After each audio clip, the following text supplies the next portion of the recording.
Central Park is engineered to sustain over 12,000 plants and trees. Once we have the plant zone, we start looking at the plant selections to see what kind of water requirements it has, what kind of sunlight requirements it has. And then we start looking at irrigation, drainage, the slopes of the decks. All of that is taken into consideration. Central Park is of course a very unique space, and building something like that on a cruise ship is not simple. We have plants not only on a horizontal surface but also on the walls, so we need to make sure that even the plants on the walls get sunlight. When you look through Central Park, you notice the trees, you notice the plants.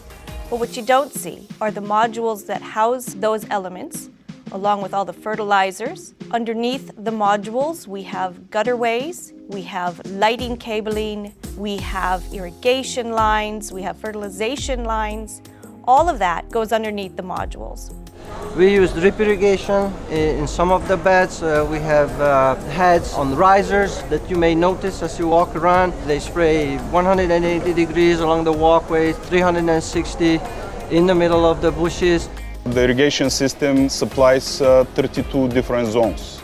We have different zones for all trees in the Central Park. We have 2 separate zones for the living walls.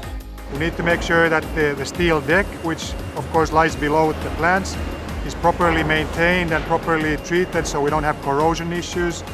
Around the park we have 50 speakers. They're located inside in the planter boxes, and we have nature sounds. These sounds, they create the ambience, and you can hear the sounds of crickets, of birds, of frogs. The lights in the Central Park, they're designed very carefully to put a special attention to the trees and the different plants, especially during the night. You know, when you walk into the Central Park, it's something you have never ever seen before. We have all been to parks on land, but when you actually see a green, lush park with tens of thousands of plants, that is something you wouldn't expect to see on a cruise ship, and that is a great surprise to anybody who walks into that space.